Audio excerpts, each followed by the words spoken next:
สบายดีสำหรับคลิปนี้จะมาแนะนำเกี่ยวกับการใส่เลขลำดับของตารางรายงานและก็เนื้อในของการเขียนผลรายงานที่มีเลขลำดับตารางเนาะผ่านมาเขาอาจจะเจอปัญหาเวลาเขาเฮ็ดตารางรายงานไปแล้วเนาะเขาจะต้องนำในการใส่เลขลำดับตารางบอกว่าจะเป็นหัวข้อตารางหรือว่าเนื้อในการบรรยายตารางก็ตามคันตารางเขาบ่หลายเนาะมันก็อาจจะบ่มีปัญหาอาจจะบ่เมื่อยในการที่จะพิมพ์ตัวเลขใส่เองแต่พอตารางเขามันหลายฮอดหลัก50-60บ่ฮอด100บ่เนาะเขาจะต้องมานำกวดรายละเอียดคืนฉะนั้นมันก็จะปราศจากบ่ได้ในเรื่องของข้อผิดพลาดที่ว่าใส่เลขตารางผิดฉะนั้นคลิปนี้จะมาแนะนำเกี่ยวกับเทคนิคเล็กๆน้อยๆเนาะในการนำใส่ตัวเลขแบบอัตโนมัติเนาะเวลาเขาก๊อปตารางไปแล้วก็อัปเดตแล้วก็จะเห็นให้ตัวเลขมันต่อเนื่องกันเนาะวิธีการเนาะก็เขาพิมพ์มันในเรียบร้อยละบัดนี้เขาสิใส่ตัวเลขเนาะ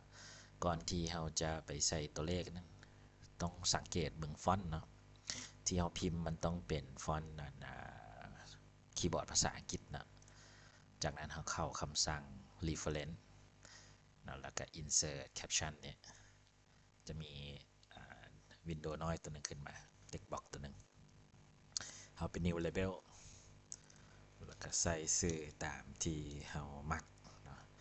ในนี้จะใส่เป็นหัวข้อหรือว่า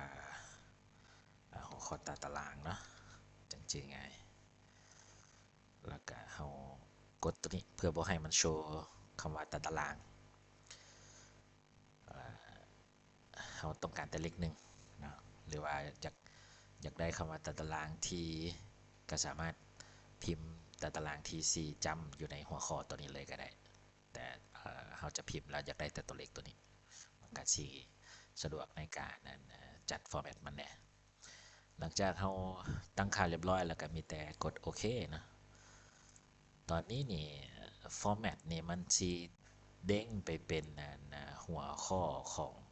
แคปชั่นเนาะแต่เนื่องจากเราสร้างตารางหัวข้อตารางนี้เราอยากให้มันไปเฮ็ดสารบัญตารางแล้วก็อยากให้มันโชว์อยู่ในนี้แน่เพื่อง่ายในการนำไปเบิ่งตารางแต่ละข้อส่วนหลายข้าพเจ้าจะมักใช้ heading 4ซึ่ง heading 4นี่ก็ต้องผ่านการตั้งค่าฟอนต์ก่อนเนาะคันเราใช้คำสั่งตามWord ที่มีมาให้มันก็จะเป็นฟอนต์ที่ติดมากับ Word ฮะฉะนั้นวิธีเปลี่ยนฟอนต์ของเขาจะกดตัวนี้แล้วก็ modify มันเข้า format แล้วก็ฟอนต์เนาะสำหรับซ่องของ Latin Text นะเราใช้ Time New Roman แล้วก็ซ่อง Complex Script นี้จะเป็นไซเซธา OT หรือว่าเพชรสลัด OT แล้วแต่คู่มือกำหนดนะกดโอเคแล้วก็กดโอเคอีกครั้งฉะนั้นตัวตารางนี้มันก็จะเป็นการตั้งheading 4ถือว่าอันสำเร็จเนาะในการเฮ็ดหัวตารางวันนี้เนื้อในตารางเนาะเราก็ต้องการให้มันเป็นตัวเลขคือกันเนาะฉะนั้นถ้าก็มาเช็คคืนเนาะอย่าลืมเนาะเน้นย้ำตัวคีย์บอร์ดนี่มันต้องเป็นภาษาอังกฤษนะสี่จำไว้ส่วนเลขหนึ่งเขามาเอาอยู่คำสั่ง reference เนี่ยแล้วก็ insert caption new label นะแล้วก็เขาใส่ซื้อใหม่เป็นเนื้อในกดโอเคแล้วก็กดตัวนี้ออกไปอยากได้แต่ตัวเลขมันก็สิคือกันเนาะมันสิเด้งไปแคปชั่นแต่ส่วนเนื้อในตัวนี้เราต้องการให้มันเป็นเพียงแต่ข้อความธรรมดาเราก็กด normal text เนี่ยอยู่เถิงแล้วก็มันจะยับเข้าอยู่1 ซนเนาะตามคู่มือรายงานวันนี้เราอยากได้ตารางถัดไปเนาะเราก็มีแต่กรอบทั้งหมดนี่วางตัวอย่างว่าเป็นอายุนะ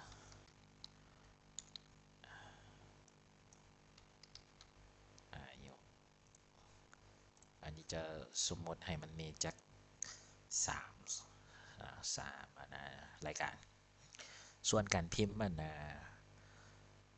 ตัวเลขเนาะหรือภาษาอังกฤษอย่าลืมต้องใช้คีย์บอร์ดภาษาอังกฤษแล้วมันจังสิเป็นฟอนต์ไทม์นิวโรมันให้เนาะนี่ก็ลืมบอกตัวอย่างว่าอายุต่ำกว่า21 ปี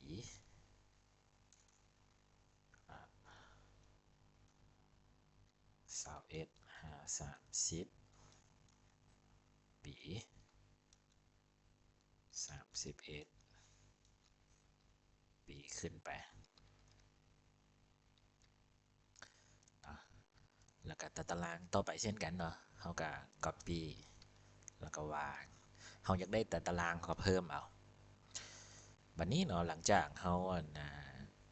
เพิ่มตารางรายงานที่จะเฮ็ดครบแล้วเนาะเขาก็เฮ็ดหน้าที่ในการอัปเดตเขาCtrl A ก็ได้หรือเลือกเฉพาะส่วนรายงานที่เราอยากอัปเดตก็ได้เขาจะสังเกตเนาะพวกเลขหนึ่งที่เราตั้งค่าในการดำเนินที่ว่าให้มันเป็นอัตโนมัติให้นั้นมันจะมีเป็นสีเทาๆเราก็คลิกขวาเนาะแล้วก็กดอัปเดตเฟสนี่จะสังเกตตาราง 4.2 เนาะมันจะนับตัวเลขลำดับให้เราเนาะเป็นพอเราตั้งค่ามันไว้เลยเด้ตัวรายงานนี่คือกันก็จะเป็น 4.2 ให้รวมถึงตาราง 4.3 4.4เช่นกันมันจะแลนไปอัตโนมัติให้เราเนาะมันก็จะบ่เกิดข้อผิดพลาดในเรื่องของการใส่ตัวเลขลำดับตารางอีกต่อไปหลังจากเราเรียบร้อยแล้วเนาะเราอยากได้สารบานตารางมาเนี่ยเราก็มาในส่วนของสารบานตารางเราก็เข้า reference แล้วก็เป็น insert table นี่แล้วก็ไปเลือกตัวใดตัวหนึ่งเลือก table ก็ได้เนาะแล้วไปติ๊กตัวนี้ออกเนาะเพราะเราอยากได้แต่ข้อความแล้วก็เข้า option ตอนนี้ตารางเขาตั้งเป็นหัวข้อที่ C เขาก็ไปเลือก heading C นี่แล้วก็เลือกตัวนี้ให้เป็นตัว F ตัวใดก็ได้เนาะที่ว่ามันต่างกับตารางโฮปบอกให้มันคือกันจากนั้นกดโอเคแล้วก็กดโอเคอีกครั้งก็ yes เนาะตัวนี้ก็เป็นตัวปกติของมันเนาะที่ว่าฟอนต์ของมันจะแตกแบบนี้วิธีเปลี่ยนกับถ้าเลือกฟอนต์ทั้งหมดแล้วก็มาซูมเอาอยู่ตัวนี้ก็คือก้าวตัว Latin Text นี่เป็น Time New Roman แล้วก็ Compact นี่เป็นใส่เศรษฐา OT กดแล้วก็ตัวนี้โอเคเนาะเขาก็จะได้ตารางสารบานตารางที่ออโต้มาให้แบบนี้สมมติเขามีการอัปเดตเนาะหรือมีการเพิ่มตารางอีกเขาก็กรอบวางเลือกเฉพาะตัวที่มันเพิ่มมานี่ก็ได้เนาะแล้วคลิกอัปเดตมันจะฮอดตาราง 4.6 เนาะเขาอยากได้ตารางสารบานเนาะสารบานตารางก็มาคลิกขวาอัปเดตเขาจะเลือกตัวที่ 2กดอัปเดตนะ 4.6 จะมาส่วนฟอนต์ก็สิเป็นแบบเก่าเป็นดอกจำปาก็ปรับขึ้นใส่เซธาโอทีก็